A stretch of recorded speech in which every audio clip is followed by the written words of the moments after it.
तो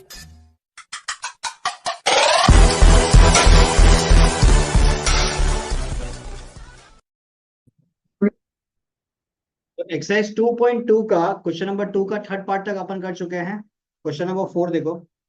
4 पे आपको दिया हुआ है NP3 is to N+2 P3, ठीक है, इक्वल टू 5:12। ये आपको दिया हुआ है NP3 is to N+2 P3। तो यहाँ पे इसको जब सॉल्व करेंगे तो क्या आएगा मेरे पास, n factorial divided by n-3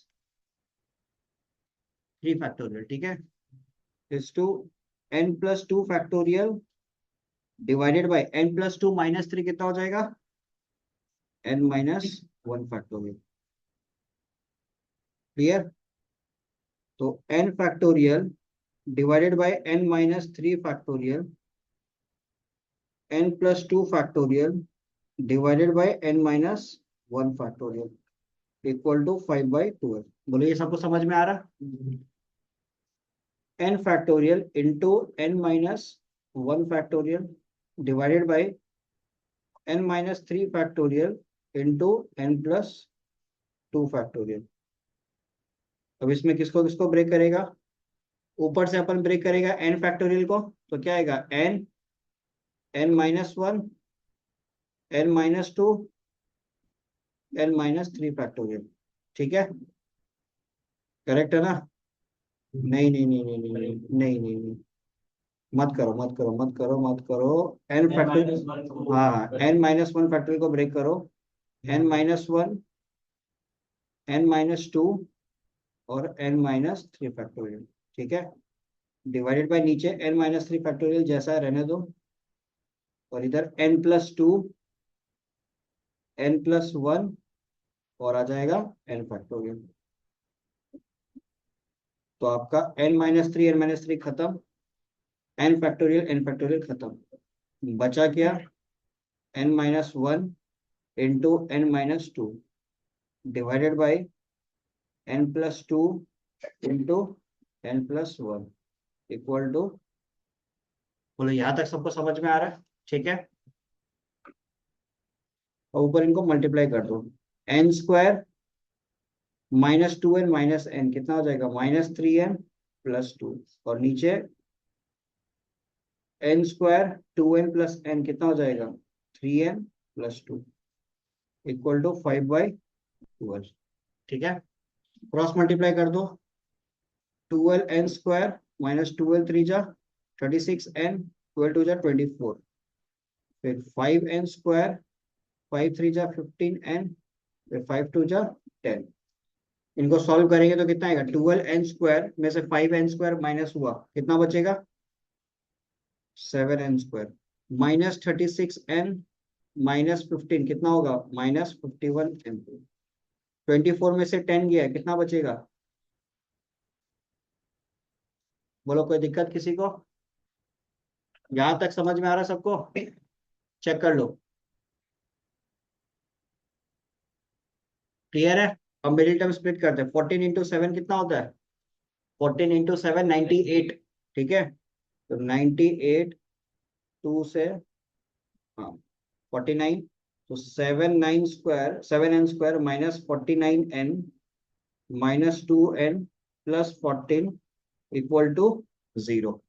कोई दिक्कत, तो 7n common, n-7, -2 common, n-7, तो वैल्यू क्या आएगा, 7n-2 n-7 equal to 0।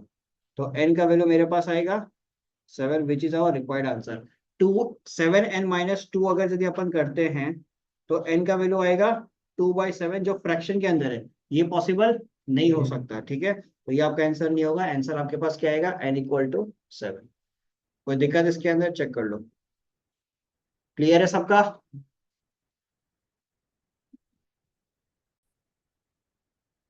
Next question number 6 देखो, आपका क्वेश्चन नंबर 5 जो वो गलत है, ठीक है ना, उसको छोड़ देना। क्वेश्चन नंबर 6 देखो, क्वेश्चन नंबर 6 पे आपको दिया 2n-1 Pn, तो 2n-1 factorial divided bye 2n-1 - n, तो क्या हो जाएगा, n माइनस वन फैक्टोरियल, ये बात समझ में आ रहा है सबको? फिर इधर 2n+1 फैक्टोरियल, तो 2n+1 -n+1, ये समझ में आ रहा है? ये हम एक बार साइड में कर देता है, 2n+1 माइनस ऑफ n-1, ठीक है ना? क्या हो जाएगा? 2n - n कितना हो जाएगा? n, और ये हो जाएगा +2, तो n+2 फैक्टोरियल इक्वल टू 22/7। बोलो यहाँ तक क्लियर है सबका? कोई दिक्कत इसमें किसी को? नेक्स्ट, तो इसको मैं डायरेक्ट लिख देता हूँ, 2n1 फैक्टोरियल, ये जो आपके पास n+2 है, ये अल्टीमेटली ऊपर ही आएगा, तो मैं इसके साथ डायरेक्टली मल्टीप्लाई कर देता हूँ, ठीक है?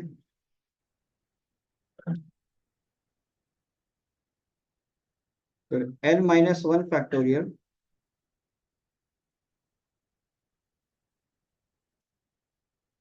Clear, equal to 22/7। अब ब्रेक करना अपने को, ऊपर से किसको ब्रेक करेंगे? ऊपर से n+2 को ब्रेक करेंगे, ठीक है? तो क्या हो जाएगा? n+2, n+1, और फिर उसके बाद n, और फिर n-1, खत्म। नेक्स्ट, n-1 फैक्टोरियल, इधर क्या ब्रेक होगा? 2n+1, फिर 2n, और फिर 2n-1 फैक्टोरियल, 22/7। क्लियर इचेस? n-1 फैक्टोरियल, n-1 फैक्टोरियल खत्म, 2n-1 फैक्टोरियल, 2n- फैक्टोरियल खत्म, यहाँ से n और ये n खत्म। बचा क्या आपके पास? n+1, n+2 divided by 2n+1 equal to 22/7। तो इसको आप क्रॉस मल्टीप्लाई करो और n का वैल्यू फाइंड आउट करो। यहाँ तक मैंने कर दिया है, मंजिल तक आप लोग पहुंचो, करो। सॉल्व हो गया सबका? क्या है n का वैल्यू? बताओ बे, n का वैल्यू आ रहा है 10, ठीक है, करेक्ट है।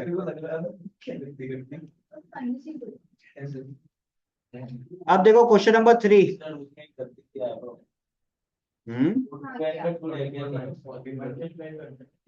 हाँ, तो यहाँ पे 2 मल्टीप्लाई कर दो, बस हो गया।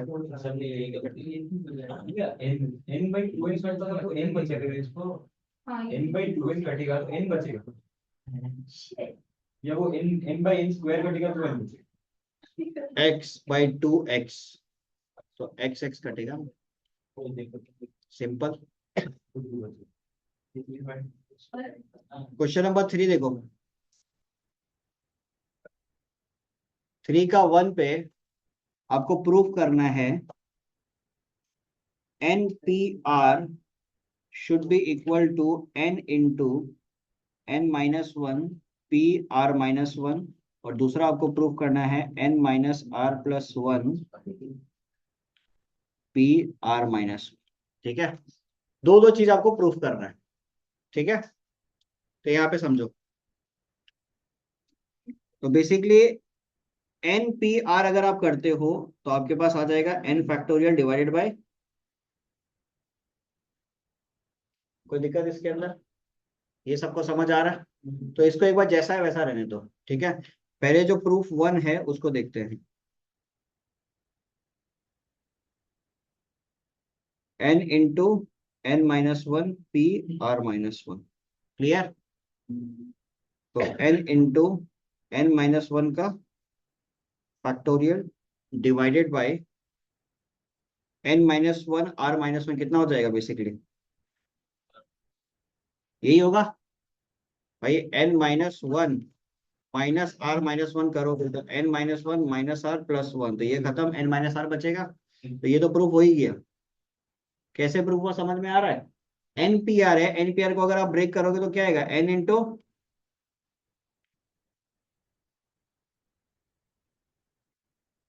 तो ये दोनों प्रूफ हो गया। ए वाह जादू। अबे n फैक्टोरियल को ब्रेक करेगा तो क्या आएगा? n, फिर n-1, तो n-1 पे हम फैक्टोरियल लगाते हैं, दोनों इक्वल हो गया, तो प्रूफ 1 डन। अब प्रूफ 2 पे देखते हैं।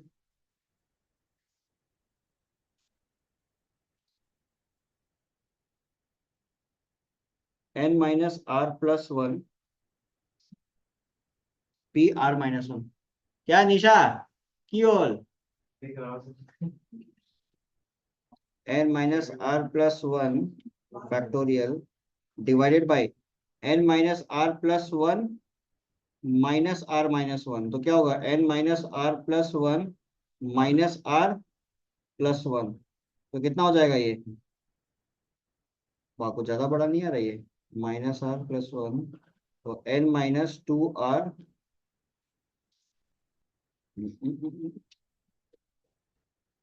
n-r+1 p r-1।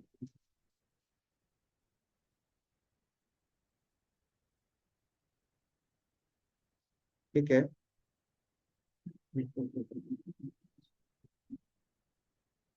तो ये मेरे पास आएगा, ये आ रहा सिनेरियो। ठीक है, कोई बात नहीं है, होगा कुछ ना कुछ तो रास्ता मिलेगा ही।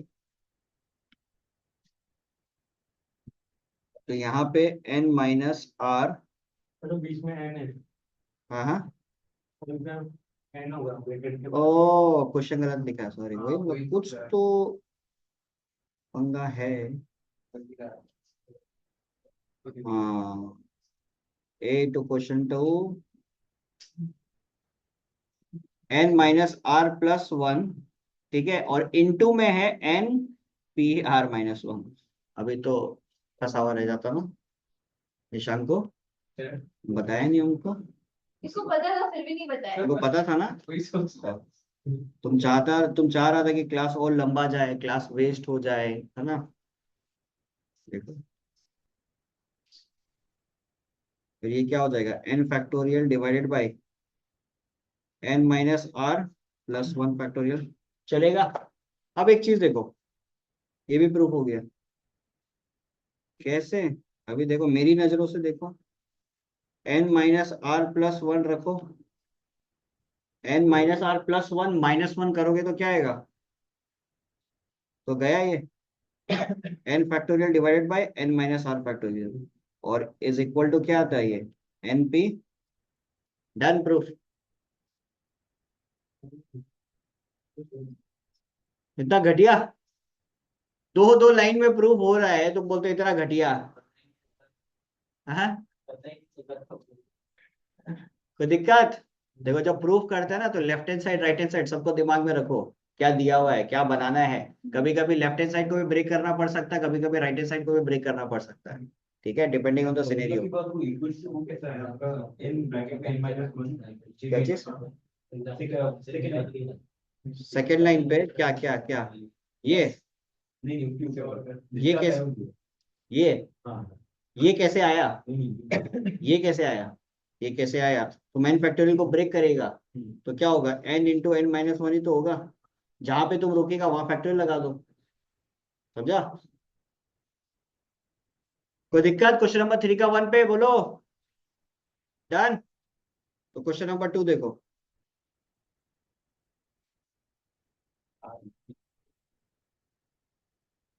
क्वेश्चन नंबर 2 देखो।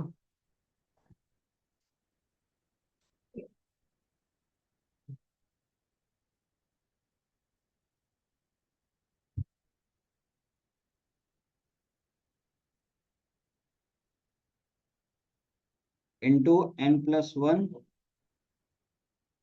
क्लियर? अब देखो, इधर आपके पास लेफ्ट हैंड साइड पे दिया हुआ है n+1 डिवाइडेड बाय क्या लिखोगे? n+1 -r-1। तो बेसिकली क्या हो जाएगा? n-r। ठीक है। अब देखो, कभी भी डायरेक्टली अब ब्रेक करना शुरू मत करो। लेफ्ट हैंड साइड लिखा ना, एक दो लाइन छोड़ दो, फिर राइट हैंड साइड लिखना शुरू करो। ठीक है। n-r+1 × n+1 divided by n+1 -r। Clear? तो ये प्रूफ होता हुआ दिखाई दे रहा है। n-r+1 इंटू n+1 तो जैसा है वैसा रहने दो। और ये जो इसको ब्रेक करेगा तो क्या आएगा, n minus r plus one और n माइनस आर फैक्टोरियल। तो n minus r plus one ये खत्म, बचा क्या, n plus one factorial divided by, clear ये चीज। तो LHS और RHS दोनों क्या हो गया, बराबर। LHS और RHS हो गया दोनों बराबर। ये बात समझ में आया ना, नहीं आया? कोई भी ऐसा स्टेप जो है नहीं समझ में आया? LHS में तो आपको दे दिया n plus one factorial divided by n minus r factorial, ये क्लियर है? कोई दिक्कत इसके अंदर नहीं, ठीक है। राइट हैंड साइड पे n minus r plus one था आपके पास, तो ये n minus r plus one का फैक्टोरियल था, इसको ब्रेक किया, जैसा है वैसा रखा, फिर n माइनस आर लिख दिया, खत्म। दो दो लाइन में प्रूफ और रिसर्च, और क्या चाहिए। क्वेश्चन नंबर 3 का थर्ड पार्ट। थर्ड पार्ट पे आपको क्या दिया हुआ है, NPR is equal to n into n minus one n minus two p r minus two. ठीक है, ये अपने को प्रूफ करना है, ठीक है। तो LHS को अभी छेड़ के कोई मतलब नहीं है, RHS के बारे में सोचते हैं थोड़ा, ठीक है। RHS पे आपको क्या दिया हुआ है, n into n minus one n minus two p r minus two को अगर ब्रेक करते हो तो आपके पास इन रिटर्न क्या आएगा, n माइनस टू का फैक्टोरियल आएगा, ठीक है, divided by n minus to minus of r minus to आएगा। तो टू टू खत्म, बचा क्या आपके पास, बोलो ये बात समझ में आ रहा है नहीं आ रहा है? हाँ या ना? जो मैंने n माइनस आर फैक्टोरियल लिखा है ये सबको समझ में आ रहा है? बिकॉज इन जनरल NPR का फॉर्मूला क्या होता है, n factorial divided by n minus r, ठीक है। तो n माइनस आर कैसे आया, n माइनस टू को r माइनस टू से माइनस किया, सॉरी r माइनस टू को n माइनस टू से माइनस किया, तो टू टू कटा, बचा मेरे पास n माइनस आर का फैक्टोरियल, खत्म, आंसर आ ही चुका है। कैसे आया देखो, LHS पे आपको क्या दिया हुआ है, NPR, इसको अगर ब्रेक करते हो तो क्या लिखोगे, n फैक्टोरियल डिवाइडेड बाय, अब ये जो नीचे n माइनस आर फैक्टोरियल है इसको जैसा है वैसा रहने दो, कोई दिक्कत नहीं है, ठीक है। एन फैक्टोरियल को आप ब्रेक कर सकते हो, जब आप फैक्टोरियल्स को ब्रेक करते हो एक एक डिक्रीज होते जाता है, तो क्या लिख सकते हो, n लिख सकते हो, n माइनस वन लिख सकते हो, n माइनस टू लिख सकते हो, जहां पे आप रुकोगे वहां लगा दो आप। बोलो LHS RHS बराबर हो गया, पानी बराबर क्वेश्चन, इजी, कोई दिक्कत किसी को, क्लियर है सबका? सेम टाइप का क्वेश्चन नंबर 4 है, ट्राई करो फटाफट, होना चाहिए आप लोग से। क्वेश्चन नंबर 4 करो।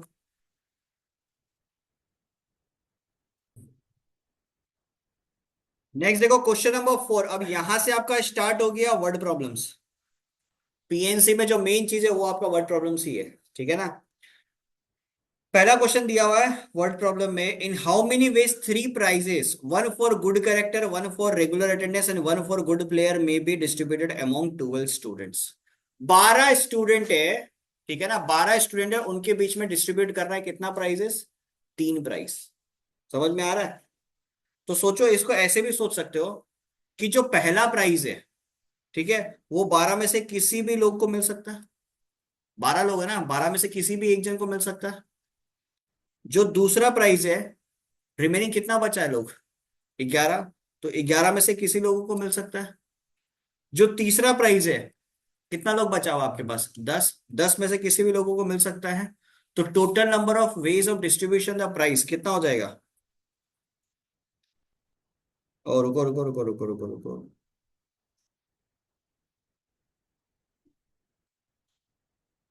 ओ इसमें बिल्कुल ये कंडीशन यूज नहीं किया ना, कि जो इंसान है उसको रिपीटेड में प्राइज नहीं मिलेगा। ऐसा भी हो सकता है कि एक ही इंसान को तीनों प्राइज भी मिल सकता है। बात समझ में आया?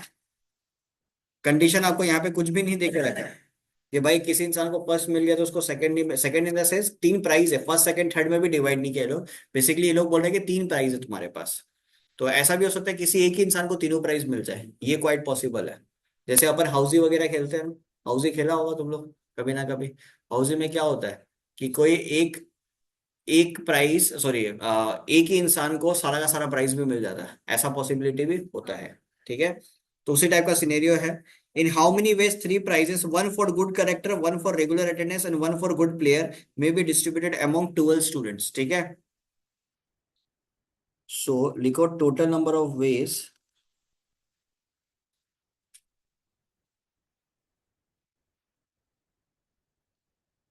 total number of ways the prizes can be distributed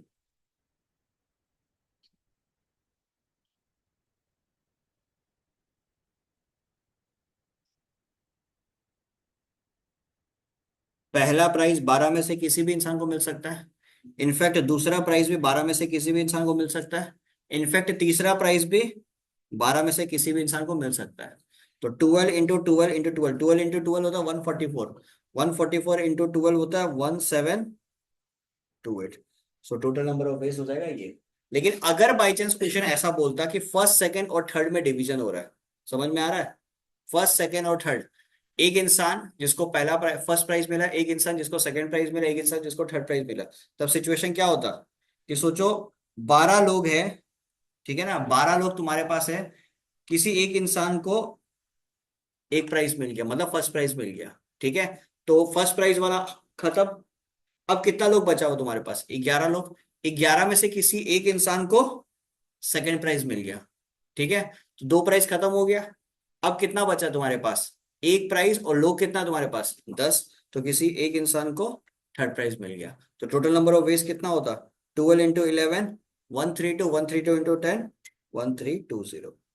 आया बात समझ में, हाँ या ना। इसको ऐसे भी सोच सकते हो 12p3 वेज, कोई दिक्कत नहीं है, बात सेम ही है।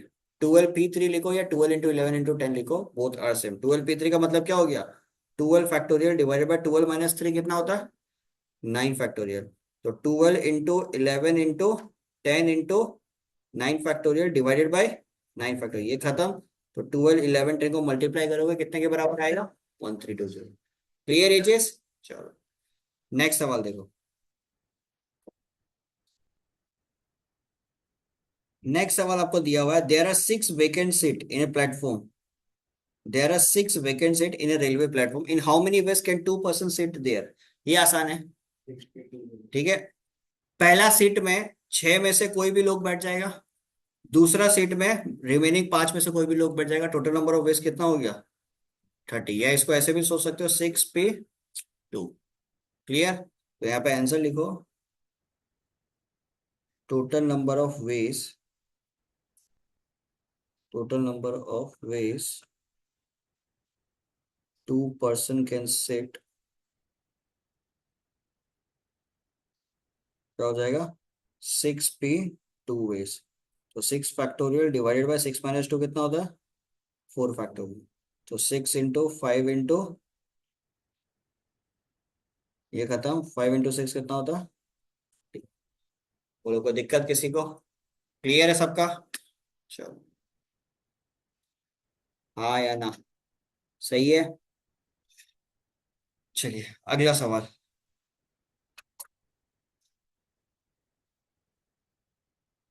नंबर 6 पे क्या दिया हुआ है, नंबर 6 पे आपके पास है, there are 5 schools in a town, in how many ways can a person send his 3 children to the school, if no two of them go to the same school, if no two of them go to the same school. इसका मतलब क्या हो गया, एक ही school में 2 जन नहीं जाएगा। ठीक है, तो कितना इसका वेज हो सकता है, हम्म,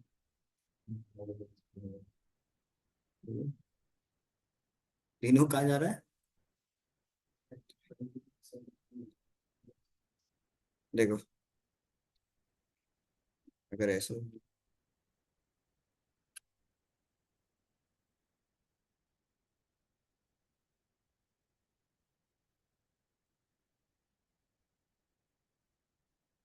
पर्सन, वो पहला है,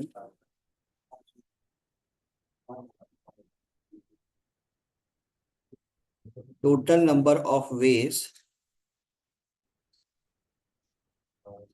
a person can send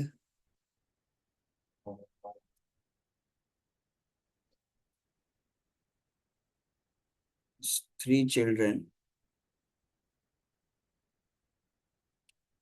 to school, कितना हो जाएगा? अगर कोई भी तरीके का रेस्ट्रिक्शन नहीं रहा, कोई भी तरीके का अगर रेस्ट्रिक्शन नहीं रहा, ठीक है, पहला बच्चा को 5 में से कोई भी स्कूल में भेज सकता है, ठीक है। इनफैक्ट दूसरा बच्चा को भी 5 में से कोई भी स्कूल में भेज सकता है। इनफैक्ट तीसरा बच्चा को भी 5 में से कोई भी स्कूल में भेज सकता है, ठीक है। तो आंसर कितना हो जाएगा? 125। I think second number question यही लिखा हुआ, ठीक है। पहला सवाल पे फिर से आ जाते हैं। Total number of veg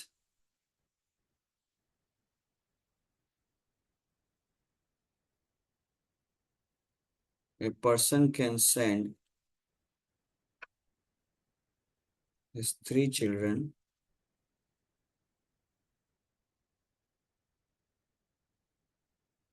if no two of them go to same school, कितना हो जाएगा? 5p3। 5p3 कैसे होगा? बताओ कैसे होगा? ये आंसर आएगा ना। 5p3 का मतलब क्या हो गया? देखो 5 स्कूल है, 3 बच्चा है, तो 5 स्कूल में से 3 बच्चा को कहीं पे भी डाल दो। लेकिन सवाल क्या पूछ रहा है, ऐसे सोचो, तुम्हारे पास 1 2 3 4 5, ये 5 स्कूल है, ठीक है। तुम्हारे पास यहाँ पे बच्चा कितना है? 1 2 3, ये 3 बच्चा है तुम्हारे पास, ठीक है। अब इधर देखो, बोलता है कि ये 2 बच्चा या ये 2 बच्चा या ये 2 बच्चा, ठीक है, कोई भी सेम स्कूल पे नहीं जाना चाहिए। अब एक चीज आप लोग को बताता है, कभी भी सिचुएशन अगर ऐसा आ जाए ना, कभी भी सिचुएशन अगर आप लोग के पास ऐसा आ जाए जहां पे आप लोग को ऐसा बोला जा रहा है कि सेम स्कूल पे जा रहे लोग, सॉरी सेम स्कूल पे नहीं जा रहे लोग, तो उस जगह पे आप क्या करो? उल्टा कर दो, ठीक है। उल्टा कैसे करोगे? देखो 5 स्कूल है आपके पास, ठीक है। टोटल नंबर ऑफ वेज कितना हो सकता है? टोटल नंबर ऑफ वेज कितना हो सकता है? 5 स्कूल 5 तरीके से भेजा जा सकता है। 5p5 मतलब 5 factorial, that is how much? 120, ठीक है। अब हम लोग एक काम करता है, 2 बच्चा को एक ही स्कूल में भेज देता है, ठीक है ना। बोला है कि नहीं भेजना, लेकिन हम लोग क्या कर रहे हैं? एक ही स्कूल में भेज देते हैं, ठीक है। तो ये 2 को आप ब्लॉक कर दो, ठीक है। तो 1 2 3 और ये हो जाएगा 4। नहीं नहीं नहीं नहीं,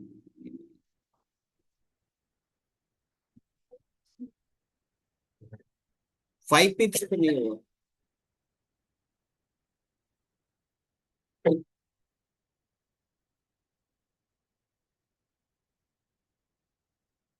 no two of them go to the same school, तो 3 4 5।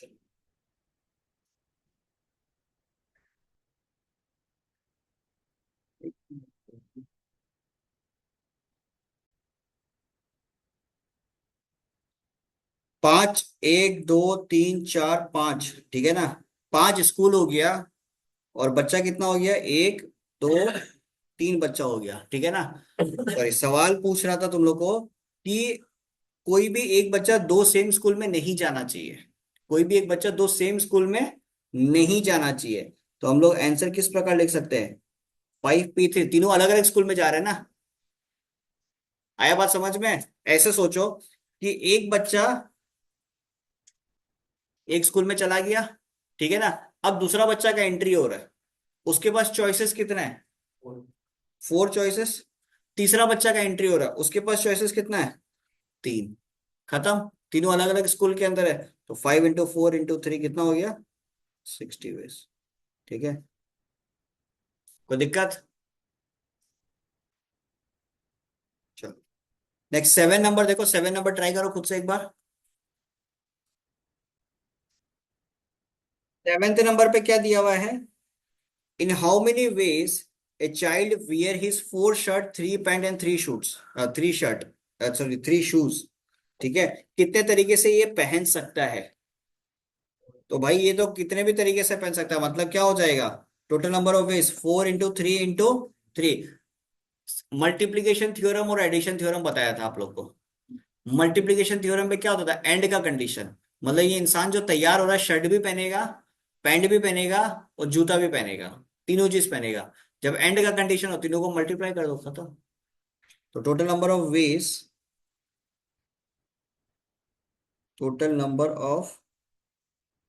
Veg a child can wear 4 shirt, 3 pant and 3 shoes, कितना हो जाएगा, 4 इंटू 3 इंटू 4 3 जा 12, 12 3 जा 36। ठीक है, नेक्स्ट सवाल देखो, 8 का 1। 8 का 1 पे क्या दिया हुआ है, in how many ways the colour of a rainbow be arranged, in how many ways the colour of a rainbow be arrange. पहले तो रेनबो में कलर कितना होता है, 7. टोटल कलर कितना होता है निशांको, कितना, 7. VIBGYOR, VIBGYOR, violet, indigo, blue, green, ठीक है, येलो, ऑरेंज, रेड, कितना हो गया टोटल, 7 कलर्स। क्लियर। अब सवाल इसमें क्या पूछ रहा है, red and green colour always come together. ठीक है, अब यहाँ पे सिनेरियो समझना, रेड और ग्रीन जो है ये हमेशा साथ में आएगा, ये साथ में आएगा मतलब इनको एक साथ रख दो, ये एक साथ चिपक गया। ठीक है, अब इसके सिवा बचा कितना, 1 2 3 4 5, 5 और कलर बचा है। कोई दिक्कत इसके अंदर, 5 और कलर तुम्हारे पास बचा हुआ है। अब ये जो 5 और कलर बचा हुआ है इसको आप कैसे लिखोगे, समझना इस चीज को। देखो, ये होता है ग्रुपिंग वाला क्वेश्चन। ठीक है, आपके पास 1 2 3 4 5 कलर तो है, जहां पे आपका रेड और ग्रीन जो है ना, ये ऐसे सिंगल ग्रुप बिहेव करेगा। तो इसका मतलब रेड और ग्रीन जंप मार के इधर भी आ सकता है, इधर भी आ सकता है, इधर भी आ सकता है और इधर भी आ सकता है, कहीं पे भी जा सकता है। बात समझ में आ रही है? इन सब का अरेंजमेंट आपको करना है। लेकिन रेड और ग्रीन जब जंप मार के कहीं पे भी जाएगा ये एक साथ जाएगा, ये अलग अलग होके नहीं जाएगा, ये एक साथ जाएगा। ठीक है, तो टोटल नंबर ऑफ वेज अगर हम लोग बात करें इसके अंदर, टोटल नंबर ऑफ वेज जहां पे रेड और ग्रीन साथ में होगा क्या हो सकता है, 6 फैक्टोरियल। ठीक है, 6 फैक्टोरियल क्यों लिखा, 1 2 3 4 5, 5 तो ये कलर हो गया, बाकी ये दोनों as a single group behave कर रहा है तो इसको एक सिंगल यूनिट कंसिडर करेगा। तो टोटल कितना हो गया, 6 फैक्टोरियल। जब हम 6 फैक्टोरियल लिख रहे हैं इसका मतलब क्या हो गया, हम ये बोलना चाह रहा है ये सब एक दूसरे का अदला बदली कर सकता है, इधर का उधर उधर का इधर चेंज हो सकता है। आया बात समझ में, ये सारा का सारा कलर से एक दूसरे की जगह में चेंज हो सकता है, इसलिए हम सीधा सीधा क्या लिखते हैं, 6 फैक्टोरियल। आपको 6 फैक्टोरियल लिखना, 6 फैक्टोरियल लिखो, नहीं तो आप क्या लिख सकते हो, 6 पे 6। लेकिन कहानी इधर खत्म नहीं हुआ, ये तो हो गया एक्सटर्नल परम्यूटेशन, ठीक है ना, एक्सटर्नल अरेंजमेंट बोल लो। लेकिन अभी इंटरनल अरेंजमेंट बाकी है। हम क्या बोला, रेड और ग्रीन जो है वो साथ में रहेगा, लेकिन रेड और ग्रीन अपने में तो एक दूसरे में अदला बदली कर सकता है, रेड ग्रीन की जगह आ सकता है, ग्रीन रेड की जगह आ सकता है। तो ये लोग जब अपने में अदला बदली करेगा तो कितने तरीके से अदला बदली कर सकता है, 2 पे 2 वेज में, दो ही कलर है, दो ही जगह है। तो टोटल आंसर कितना हो गया, 6 पे 6 हो गया 720, 2 पे 2 हो गया 2, तो आंसर हो गया 1440। ये होता है ग्रुपिंग वाला क्वेश्चन। ग्रुप अगर यदि सोचो हम, अगर ये 4 ग्रुप, 3 कलर को एक साथ बना देता, 3 कलर को एक साथ लेता, तो ये तीनों का तीनों एक ग्रुप बन जाता। तो 1 2 3 4 और ये एक ग्रुप 5 फैक्टोरियल। ठीक है, इनटू ये तीनों कलर एक दूसरे में अदला बदली करेगा, कितना होता, 3 फैक्टोरियल। ये होता है आंसर अगर 3 कलर को एक साथ रख देता तो। आया बात समझ में। Next, red and green never come together. अब नेवर कम टुगेदर में कैसे करोगे, देखो, जब भी नेवर वाला क्वेश्चन आएगा ना, total number of veg colours can be arrange, पहले ये निकालो, एक बार के लिए सारा कंडीशन भूल जाओ, जितना कलर है उसको अरेंज करने के लिए टोटल नंबर ऑफ वेज कितना होगा? 1 2 3 4 5 6 7, टोटल 7 कलर हुआ। तो कितने तरीके से अरेंज कर सकते हो?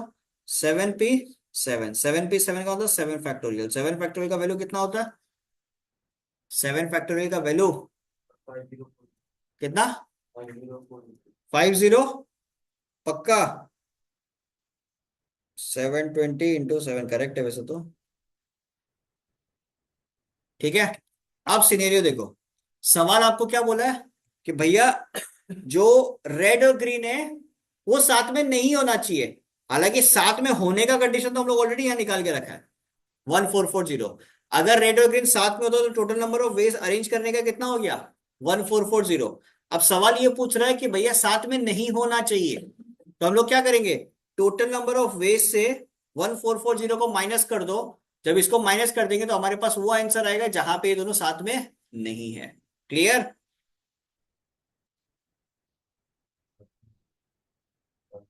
हाँ, जब नेवर का कंडीशन तुम लगा रहा है तो हमेशा टोटल निकालो, और जो भी चीज को बोला है कि साथ में नहीं होगा उनको साथ में रख दो। ठीक है, total number of veg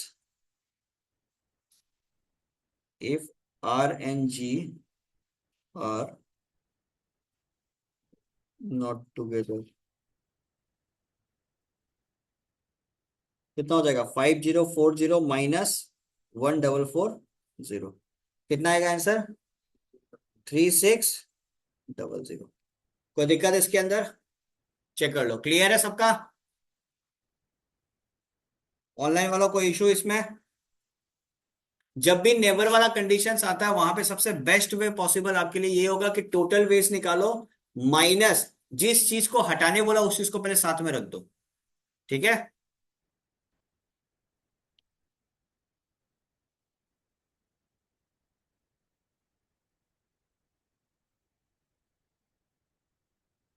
next number 8 का। इन how many words may be formed by using the letters of the word daughter taken all together? Daughter।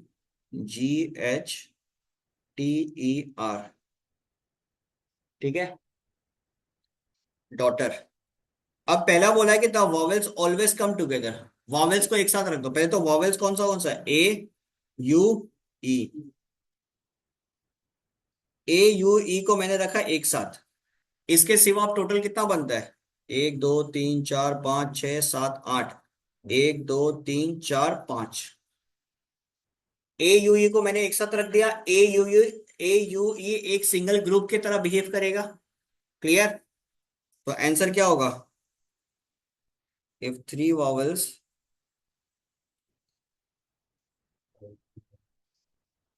come together, total number of veg कितना हो जाएगा? 1 2 3 1 2 3 4 5, ये सिंगल ग्रुप मतलब 6 factorial, into कितना होगा? A U E अपने में अदला बदली करेगा, कितने वेज में कर सकता है? 3p3, that means 3 factorial. 6 factorial का मतलब 6p6 ही होता है, ठीक है ना? तो 6 फैक्टोरियल का वैल्यू कितना है? 720 इंटू 3 फैक्टोरियल का वैल्यू 6। तो 720 इंटू 6 होता है 4320। क्लियर? दूसरा क्या बोला है? The three vowels always remain repeated. The three vowels always remain repeated. तो इस केस में क्या होगा?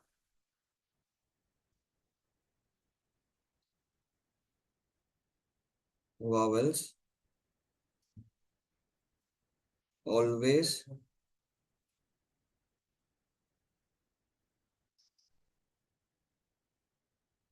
ठीक है। तो यहां पे सिनेरियो आपका बनेगा, एक मिनट रुक जाओ।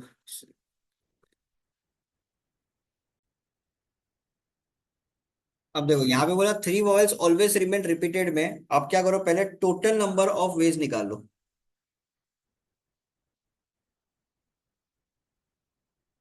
Total number of ways, total number of ways to arrange all the letters. कितना लेटर्स है तुम्हारे पास यहाँ पे? 8 लेटर्स है। तो 8 लेटर्स को टोटल कितने तरीके से आप अरेंज कर सकते हो? 8p 8 तरीके से, डेट मीन्स 8 फैक्टोरियल। तो 8 फैक्टोरियल का वैल्यू कितना होगा, 6 तक का अपने को पता है, 6 का कितना होगा 720, और बचा 8 और 7, 8 7 56, तो ये 40320। क्लियर ये चीज। अब पहला वाला सवाल देखो, इसमें हम लोग क्या बोला था, three vowels, three vowels always come together. तीन वॉवेल जो हमारे पास है वो क्या है, बेसिकली हमेशा एक साथ आ रहे हैं। ठीक है। अब दूसरा सवाल है, three vowels always remain repeated. इसका मतलब क्या हो गया, तीन वॉवेल एक साथ नहीं रहने वाले, वो लोग आएंगे लेकिन अलग अलग आएंगे। ठीक है। तो यहां पे क्या करना पड़ेगा, if three vowels always remain,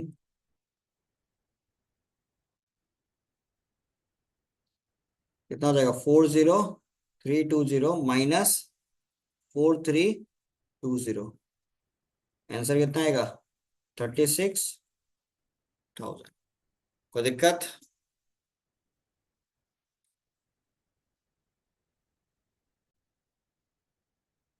अब क्वेश्चन नंबर 9 जो आपको दिया हुआ है इसको समझना। In how many ways the letter of the word commerce accounts mathematics में बी अरेंज। अब यहाँ पे एक आपको रिपीटेशन वाला सिनेरियो बताता है। If the letters are repeating, how you are going to arrange. एक सिंपल सा वर्ड लेता है, सोचो रूट। ठीक है। कितना लेटर्स का वर्ड है, 4 लेटर्स का वर्ड है। अगर इस वर्ड को मेरे को अरेंज करना है, इससे हम और कितना वर्ड बना सकता है। ठीक है। इसको बेसिकली मेरे को अरेंज करना है, तो सबसे पहले इसका टोटल नंबर ऑफ वेज कितना होगा। कितना लेटर्स है तुम्हारे पास, 4। 4 लेटर्स, तो 4 फैक्टोरियल वेज में आप अरेंज कर सकते हो। अब 4 लेटर को समझना इस चीज को, 4 लेटर तुम्हारे पास है, 4 फैक्टोरियल वेज में आपने अरेंज किया, लेकिन इसमें 2 लेटर ऐसा है जो रिपीट हो रहा है। कौन सा वो 2 लेटर है, ओ। तो ये 2 लेटर जब रिपीट हो रहा है, तो इसका मतलब क्या हुआ कि जब आप 4 फैक्टोरियल ले रहे थे, इसमें आपने 2 बार काउंट कर लिया, तो एक बार आपको क्या करना पड़ेगा, डिवाइड करना पड़ेगा। तो टोटल अरेंजमेंट कितना होगा, 4 into 3 into 2 factorial divided by 2 factorial, कितना हो गया, 4 3 जा 12। आया बात समझ में। अब एक वर्ड सोचो,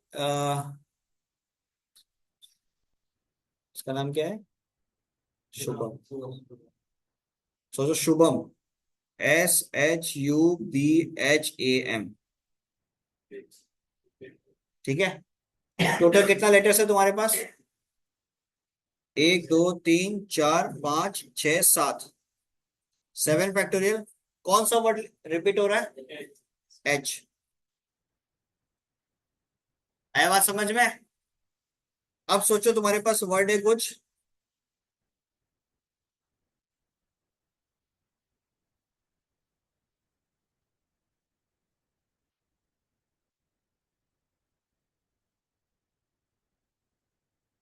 मिसिसिपी।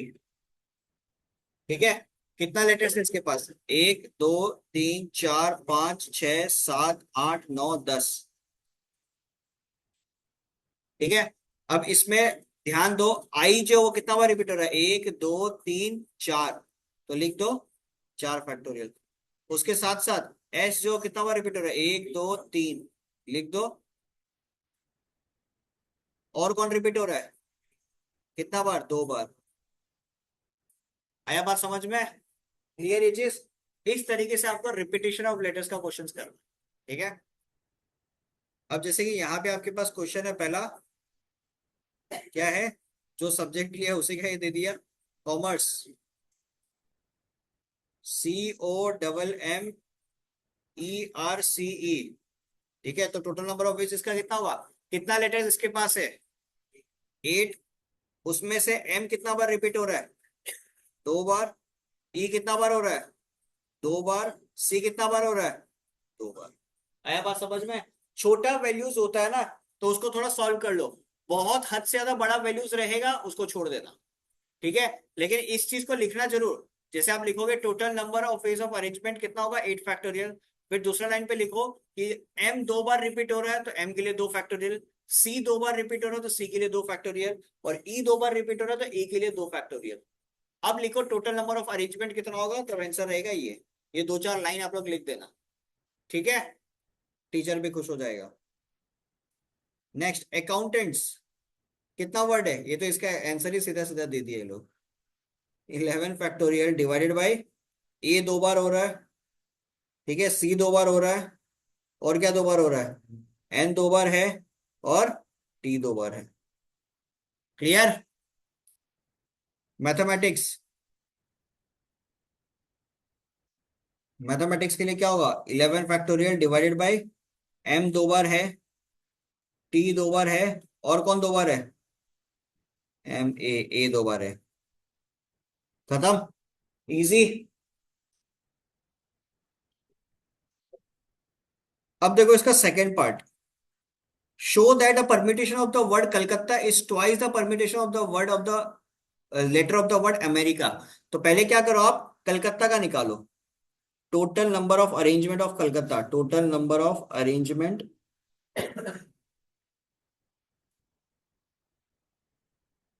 ऑफ कलकत्ता, CALCU, अब एक चीज बता रहा, बाई चांस ये लोग स्पेलिंग मिस्टेक करे ना, आप स्पेलिंग को ठीक करने मत चले जाना, ठीक है ना, जैसा है वैसा रहने देना। तो कलकत्ता, कलकत्ता में टोटल लेटर्स कितना है, 1 2 3 4 5 6 7 8, 8 लेटर्स। कौन कौन रिपीट हो रहा है, सी कितना बार, 2 बार, टी 2 बार, और कौन हो रहा है, ठीक है, इसको थोड़ा सॉल्व कर लो। तो 8 into 7 into 6 into 5 4 3 2 फैक्टोरियल, और ये कितना होगा, 2 2 2 2 8, ठीक है। तो आंसर कितना आ जाएगा, ये बेसिकली 7 6 5 4 3 2 1, 7 फैक्टोरियल बना ये, 50, नहीं 40320 था ना, नहीं 5040 था, 8 फैक्टोरियल होता 4032। क्लियर? अब total number of arrangement of किसका, अमेरिका,